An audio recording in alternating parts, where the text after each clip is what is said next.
Air hostess बनना बहुत सी लड़कियों की ड्रीम जॉब है जो हाईएस्ट पेड प्रोफाइल्स में से एक भी है। यहाँ आपको हवाई यात्रा के साथ साथ लग्जरी लाइफस्टाइल का मजा भी मिलता है, लेकिन आपको अपनी तरफ से क्या डिलीवर करना पड़ता है और कौन कौन सी रूल्स रेगुलेशंस को फॉलो करना पड़ता है। एयर होस्टेस बनने के लिए क्या क्वालिटी होनी चाहिए, ये सब हम आपको आज बताने जा रहे हैं। तो वीडियो में आखिर तक बने रहिएगा क्योंकि आज की वीडियो में है आपके काम की बात। Number 1 is good face reader. एक एयर होस्टेस इतनी स्मार्ट होती है कि कस्टमर का चेहरा देखकर ये जान लेती है कि कस्टमर से क्या चाहता है। एक फ्लाइट अटेंडेंट बनने के लिए मिनिमम एजुकेशनल क्वालिफिकेशन हमारे देश में किसी भी स्ट्रीम से ग्रेजुएट होना जरूरी है। हालांकि इसके अलावा 10वीं और 12वीं पास कैंडिडेट के लिए भी अलग अलग कोर्स करके इस जॉब को हासिल करने के ऑप्शंस मौजूद हैं, लेकिन इसका सिलेक्शन और ट्रेनिंग आसान नहीं। फिजिकली फिट रहने के साथ साथ जरूरत पड़ने पर मेंटल स्ट्रांगनेस और सही डिसीजन लेने की कैपेबिलिटी भी होनी चाहिए। हर सिचुएशन में अपने कस्टमर को सर्विस देना इनका काम होता है, लेकिन कस्टमर की डिमांड अगर सर्विस की पिच से बाहर है,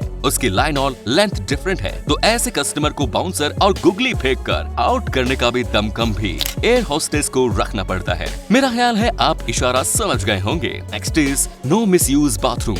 एयर होस्टेस का सामना हवाई यात्रा के दौरान हर तरह के नेचर वाले पैसेंजर से होता है। कुछ लोग इतने एक्साइटेड और एडिक्टेड नेचर के होते हैं कि वो प्लेन में भी अपनी ऐसी वैसी और ना जाने कैसी कैसी इच्छाओं की पूर्ति करने के लिए लग जाते हैं। कई बार इस चक्कर में प्लेन का बाथरूम लंबे समय के लिए जाम हो सकता है। इसीलिए फ्लाइट अटेंडेंट को इस बात की ट्रेनिंग दी जाती है कि वो बाथरूम में नजर रखे और किसी भी दो पैसेंजर को अगर वो ऐसा वैसा करते पकड़ लेती है तो उस पैसेंजर को गिरफ्तार कर लिया जाता है, हमेशा के लिए हवाई यात्रा से बैन कर दिया जाता है और उसे एक क्लब का मेंबर बना दिया जाता है। इसे माइल हाई क्लब कहते हैं। तो अगली बार जब भी हवाई यात्रा पर जाएं दोस्तों, तो इन 3 शब्दों को अच्छी तरह से अपने दिमाग में बैठा लें। Control, control and only control. Next is boarding कर चुके पैसेंजर की काउंटिंग। जिन्होंने हवाई यात्रा की होगी उन्होंने शायद इस बात को नोटिस किया होगा कि जब वे प्लेन में एंटर करते हैं तो एक एयर होस्टेस बाहर खड़ी रहती है, उसके हाथ पीछे की तरफ रहते हैं और वो अपने कस्टमर को स्माइल पास करती है।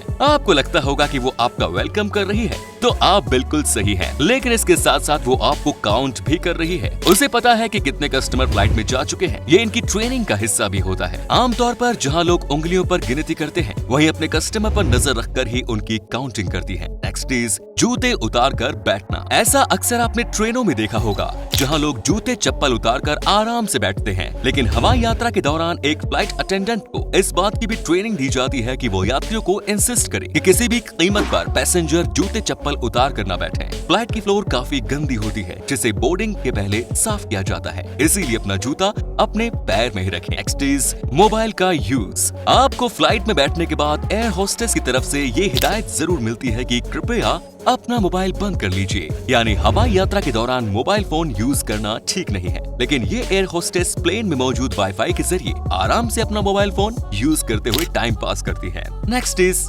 Sleeping time. शायद आपने हवाई यात्रा के दौरान गौर किया हो, खूबसूरत एयर होस्टेस ने आपका वेलकम किया है और उसे बार बार देखने के लिए आपकी आंखें उसे ढूंढ रही होती हैं, लेकिन वो फ्लोर से गायब हो गई। अब आप सोचते होंगे कि वो आखिर चलते प्लेन से कहां गायब हो गई। तो आपको बता दें कि फ्लाइट में एयर होस्टेस के लिए सोने की भी व्यवस्था होती है। दरअसल फ्लाइट में सफर करते हुए यात्रियों को जब नींद आती है तो वो अपनी सीट पर ही आराम कर लेते हैं। हालांकि एयर होस्टेस का शेड्यूल काफी टफ होता है, जिसके चलते कई बार उन्हें सोने का भी टाइम नहीं मिल पाता, लेकिन सोने के लिए कंफर्ट प्लेस जरूर होता है और ये होता है प्लेन की गैलरी के ऊपर की तरफ या फिर नीचे की तरफ। फ्लाइट अटेंडेंट के सोने की ये व्यवस्था बोइंग 777, 787 जैसे बड़े प्लेन में होती है। एयर होस्टेस की सर्विस को आप एक लाइक तो दे ही सकते हैं। हमारे इस वीडियो को लाइक करके अपने दोस्तों के साथ शेयर जरूर करें। Next is relation with passenger. Air hostess को पैसेंजर के साथ रिलेशन बनाने में कोई रोक टोक नहीं होती। दरअसल ये उनकी ट्रेनिंग का ही एक हिस्सा होता है। आप जैसे ही बोर्डिंग के लिए जाते हैं, फ्लाइट अटेंडेंट आपकी फेस रीडिंग करके ये समझ लेती है कि आप प्लेन में कोई प्रॉब्लम क्रिएट करने वाले हैं,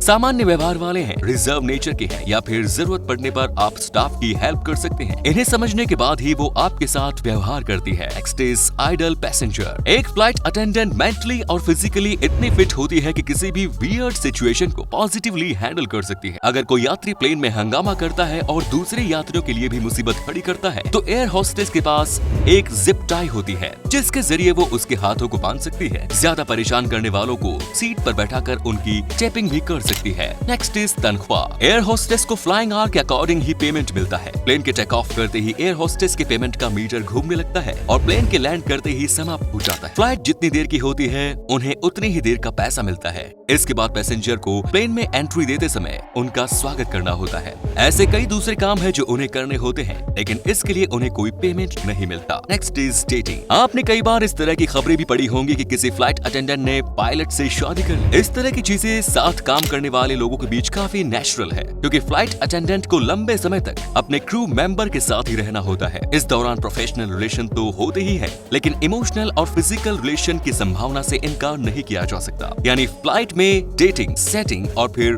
वेडिंग के चांसेस भी रहते हैं। नेक्स्ट इज शराब का सेवन। यात्रा के पहले अल्कोहल कंज्यूम नहीं करनी चाहिए। कई बार ओवरडोज होने के बाद आदमी अपनी लिमिट क्रॉस करने लगता है। वो अपने आसपास के लोगों के साथ साथ फ्लाइट अटेंडेंट से भी मिसबिहेव करने लगता है। ऐसी सिचुएशन में अगले ही स्टॉपेज पर फ्लाइट अटेंडेंट आपको अरेस्ट करवा सकती है। इसके लिए 2 साल की जेल का प्रावधान भी है। सो बी केयरफुल। हवाई यात्रा के दौरान लीकर के चक्कर से दूर रहे तो ज्यादा अच्छा है। वीडियो में आगे बढ़ने से पहले हमारे जिन साथियों ने चैनल को अभी तक सब्सक्राइब नहीं किया वो चैनल को जरूर सब्सक्राइब करें, नोटिफिकेशन बेल आइकन जरूर दबाएं। Next is signal language. Plane काफी बड़े साइज के होते हैं। ऐसी कंडीशन में फ्लाइट अटेंडेंट एक दूसरे से काफी दूर है, तो वो जोर से आवाज देकर एक दूसरे से बात नहीं कर सकते। उन्हें इस बात की ट्रेनिंग दी जाती है कि ऐसी सिचुएशन में एक दूसरे के साथ सिग्नल लैंग्वेज में बात कैसे की जाती है। अक्सर वो इसी का इस्तेमाल करती है और आपस में कम्युनिकेट करती हैं। आपने प्लेन में बीप की आवाज भी सुनी होगी जो इस तरफ इशारा करती है कि फ्लाइट का टफ टाइम गुजर चुका है। हालांकि इस बीच का मतलब केवल फ्लाइट अटेंडेंट समझ पाती है। Next is packed food drink. दरअसल प्लेन में हवाई यात्रा के दौरान खाने पीने की सर्विस भी उपलब्ध रहती है, लेकिन प्लेन में चाय या कॉफी ऑर्डर करने के बजाय अगर आप पैक्ड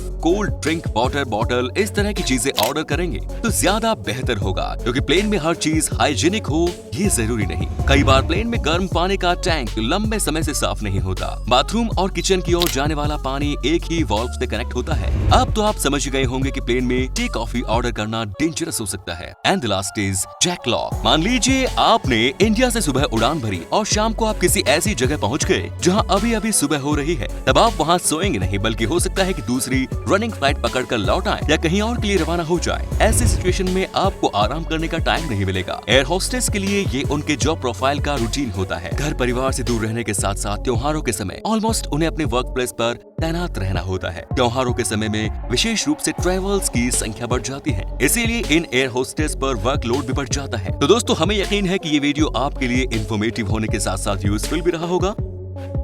वीडियो पर अपनी राय कमेंट्स में जरूर दें। जल्द मिलते हैं नए वीडियो में। जय हिंद, जय भारत, वंदे मातरम।